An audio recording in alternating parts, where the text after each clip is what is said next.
सास की बीमारी। शादी के ठीक बाद नेहा की सास की तबीयत बहुत खराब हो गई। बताइए क्या हुआ है आपको? बेटे की शादी थी तो थकान हो गई। मौसम बदल रहा है तो जुकाम और बुखार हो गया। ऊपर से बहू के घर का खाना पता नहीं कैसा था कि पेट भी खराब हो गया। खाना तो बहुत बढ़िया था डॉक्टर साहब, सारे रिश्तेदार तारीफ कर रहे थे। रोहित की माँ इतनी कमजोर है कि जरा से में बीमार पड़ जाती है। डॉक्टर साहब आप सारी जांच करके देखिए, मुझे ऐसी क्या बीमारी है कि मेरी तबीयत ठीक ही नहीं रहती।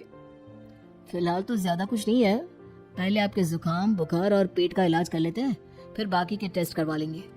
अभी आप ये दवाइयाँ ले आइए। पिताजी, मैं डॉक्टर साहब को छोड़कर और दवाइयाँ लेकर आता हूँ। माँ जी तो बीमार थी, इसलिए नेहा ने किचन संभाल लिया। माँ जी, अब आपकी तबीयत कैसी है? पहले से ठीक है। आप बैठिए, मैं खाना लगाती हूँ। तेरे बाबूजी और रोहित ने खाना खा लिया? रोहित तो टिफिन लेकर ऑफिस गए हैं माँ, और बाबूजी ने खाना खा लिया है। आप शुरू कीजिए। यह क्या, खाने में इतना तेल इतने मसाले? अरे अभी अभी तो तबीयत ठीक हुई है मेरी, तुम क्या मुझे वापस बीमार करना चाहती हो? नहीं माँ जी, ऐसा नहीं है। क्या हुआ? देखो ये बहू ने कैसा खाना बनाया है। खाना तो बहुत ही स्वादिष्ट था। अरे मैं ये खाना खाऊंगी तो बीमार हो जाऊंगी ना। ओ हाँ, बहू को अभी पता नहीं ना तुम्हारे बारे में, रोहित समझा देगा उसे।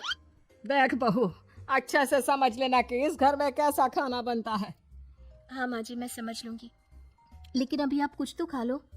ये खाना खा लूंगी तो कल का खाना खाने के लिए बचूंगी भी नहीं। सास की बातें सुनकर नेहा उदास हो गई।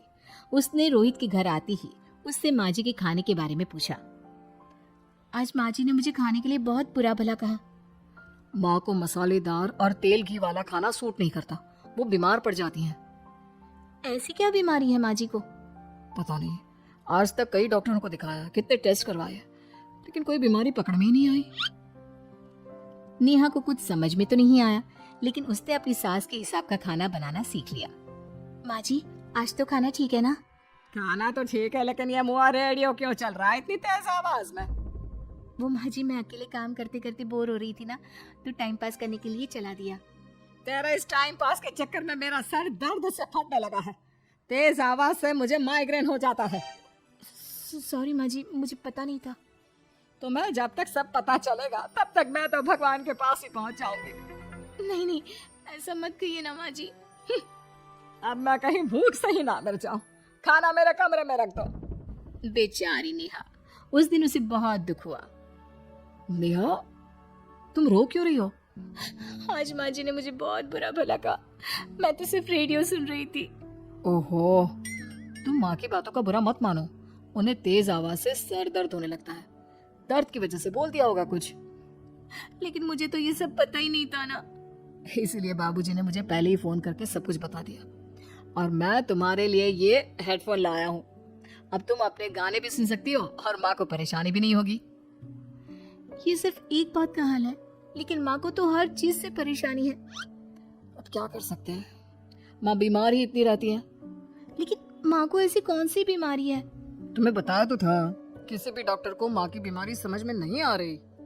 अब तुम भी ये सब सोचना छोड़ दो, ये हेडफोन लो और अपने पसंद के गाने सुनो। रोहित के गिफ्ट से नेहा की एक परेशानी तो दूर हो गई, लेकिन उसके मन में कई सवाल खड़े हो गए। आज मैं देर से उठाऊं या तुम जल्दी उठ गई?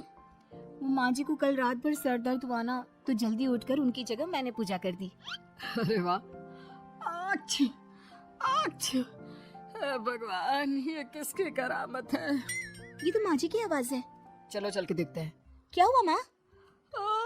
अच्छा, ये घर में गुलाब कौन लाया? मुझे नहीं पता, मैं तो अभी उठाऊं।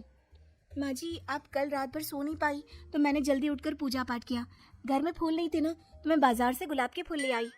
नेहा, माँ को गुलाब के फूल की एलर्जी है। अब मुझे ये कैसे पता होगा? अच्छा, तुझे कुछ पता नहीं तो तू वही काम क्यों करती है जिससे मेरी तबीयत खराब हो जाए? रोहित के बाबूजी, ये बहू मेरी जान लेना चाहती है। माँ जी, मुझे ऐसा करके क्या मिलेगा? वो तो तुझे ही पता, लेकिन कुछ तो है। रोहित की माँ बस करो, बेचारी बहू को कुछ पता ही नहीं है, बस इसलिए उससे गलती हो जाती है। जाओ तुम कमरे में। बहू, तुम रोहित की माँ का बुरा मत मानो। वो अपनी बीमारियों से इतनी परेशान है कि उल्टा सीधा बोल देती है।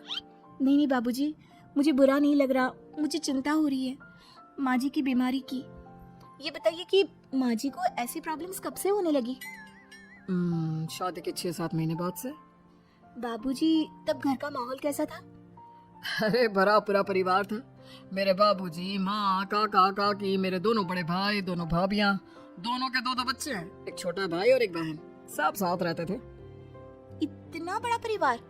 हाँ, मैं जब 10 साल का हुआ ना, तब पापा का ट्रांसफर यहाँ हुआ।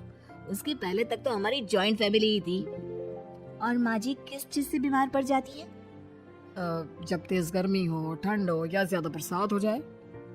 जब माँ ज्यादा थक जाए, जैसे दिवाली पर घर की सफाई या कोई फंक्शन हो, या ज्यादा मेहमानों के आने से घर का काम बढ़ जाए। तेज म्यूजिक, तेज लाइट या ऐसे कोई तेज स्मेल आ जाए। तो माँ जी की ये बीमारी ठीक हो सकती है। कैसे? सब पता चल जाएगा। आप कल माँ जी की टेस्ट रिपोर्ट लेने जाने वाले हो ना? हाँ। तो सुनिए क्या करना है। अगले दिन रोहित माँ जी की रिपोर्ट्स लेकर आता है। माँ, बाबूजी, नेहा। अरे क्या हो गया रोहित? माँ जी की रिपोर्ट आ गई है। कुछ सीरियस है क्या? जिसका डर था वही हुआ।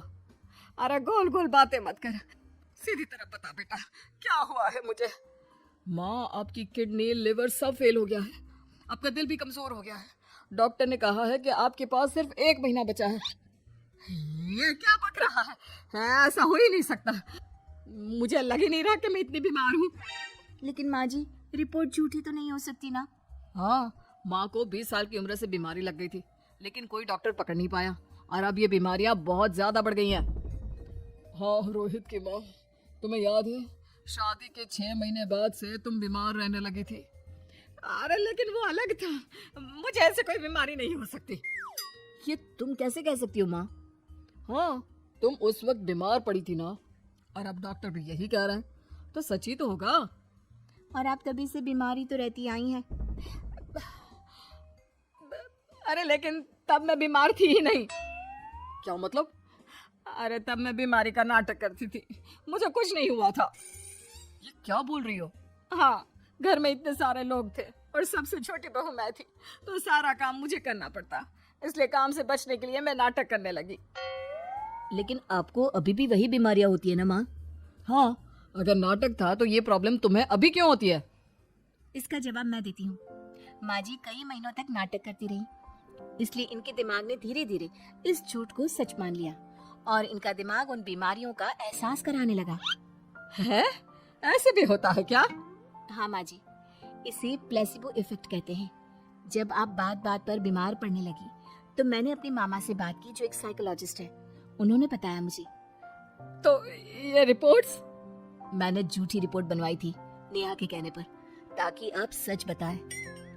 यानी मुझे कुछ नहीं हुआ? नहीं माँ जी, और आपकी इस प्रॉब्लम का भी सोल्यूशन है। हम किसी अच्छी साइकोलॉजिस्ट को दिखाएंगे और आप जल्द ही ठीक हो जाएंगी।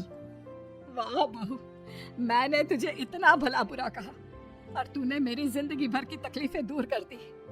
थैंक यू और सॉरी बहू। अरे मुझे भी तो सॉरी कहो, पूरी जिंदगी तुम्हारी सेवा की है, वो भी झूठ मूठ की बीमारी के लिए। हाँ हाँ, आप भी माफ कर दो मुझे, बस सॉरी। तो इस तरह नेहा ने अपनी सास की बीमारी पकड़ भी ली और ठीक भी कर दी।